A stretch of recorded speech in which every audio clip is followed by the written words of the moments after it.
huge chains are making. Your money or your morals? What do you say, Amy? This has really torn the viewers, but we're going to go to Frank first on line 3. OK, Frank, good morning. Good morning, Matthew. So, morals, are they things you can only have when you got money? Yes. What makes you so sure? Because I'm skint. So go on, tell us more. Right, I'll tell you. When you're hungry, you eat. Yeah. And you eat anything. Yeah. And when you're cold, warm, or indifferent, you'll wear clothing. Yeah. And it really doesn't matter where it comes from when you need it. Is there any way round? I mean, you know, the chicken example is such an easy one to do, you know, battery versus free range. You could say, well, you know, I really disapprove of battery chickens. Absolutely. I want to eat free range, so I will make sacrifices elsewhere. Unfortunately for me, I haven't got that privilege. Because the money's so tight? Yes. So I will eat when I can eat, and I will wear what I need. And if you and had if it's a charity shop, it's a charity shop. And if you had more cash, you would... I would, certainly, yes. OK. I think you're not alone, Frank. Thank you for the call. Appreciate it. Let's have another. We've got a caller who's actually been over to the workshops. It's Raj on line 4. Morning, Raj.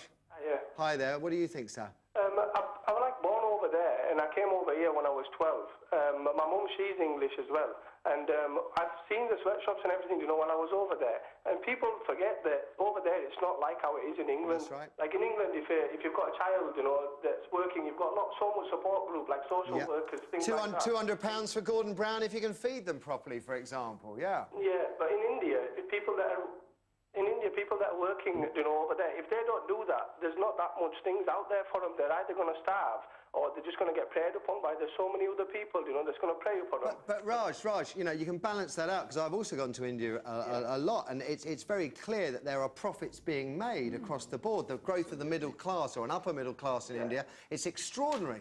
Now, you've got the Indian people, the upper classes, if you like, exploiting the working class. You've got the West exploiting India. It's just a chain of exploitation, isn't it? Yeah, it is to an extent, but if the children are not actually doing that, what have they got? They don't have no social workers to pay for them and, you know, pay for their education, pay for things over there. There's no insurance, there's nothing like that. The children don't do that. They don't have a parent. Most children working there, they come from a large group. The parents are starving. The parents working in the same factory as them. If they don't do that, there's not an option there. Now, as a society, what we should do is give them options. OK. OK, Raj, what about your personal choices when money's tight, right? I mean, do you have a view on battery chicken versus farm chicken, on sweatshop clothes versus more ethically produced clothes?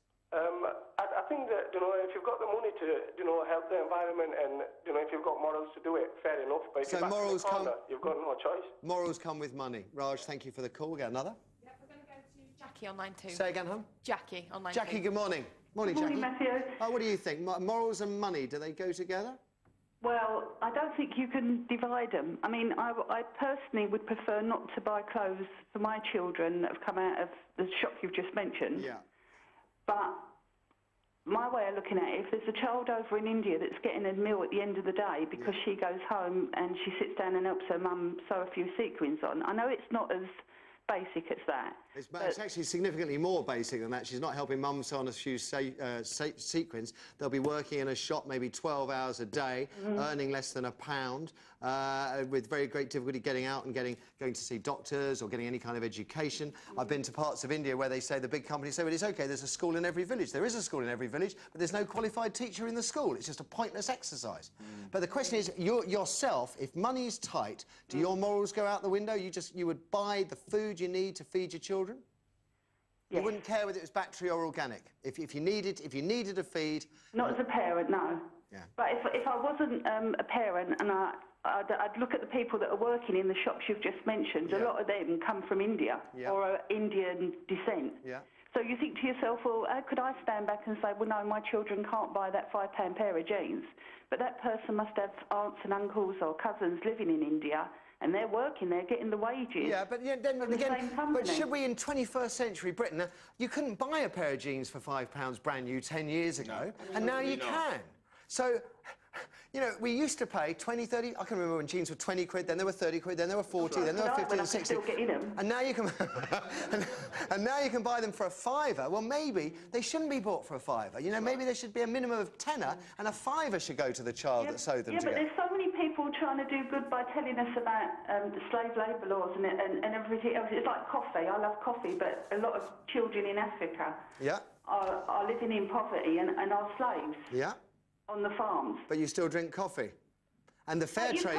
But you know, what you really need is to go out and say, all these people that turn around and say, let's sponsor a child in India, instead of sponsoring the child, they should sponsor a married couple, newly married couple, and say, right, don't have children for 2 years. Get some work behind you. Get some money behind you. OK, so only people with lots of money should have children. Jackie... No, not more... No, you should sponsor people that are low paid to help them to get started before they have the children that they end up giving the needles to start sewing needles. We're kind of drifting, Jackie. It's whether or not a pair of £5 jeans, brand new jeans for a £5, should even be available for sale.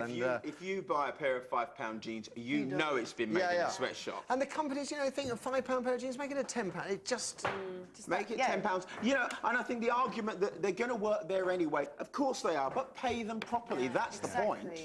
OK. Thank you for all your calls on that. That is the panel part of today's show, all but done. Z2S Baby and Fertility Clinic, sort of come over there. First, though, some thank yous and goodbyes. First of all, to you, Claire. Great to see you as well. Best of luck with your career. Thank you. I'm sure it won't be long before you are running a multi-million-pound business, and I hope you stick to your promise of looking after the ethics as well. Yeah. Sure you will. Nice to see you. David and... I've completely gone mad there from a moment ago. David and Gail, thank you very much for your company. We'll see you tomorrow morning, bright and breezy. Ladies and gents, give it up for the panel. Thank you. I'll see you down the path.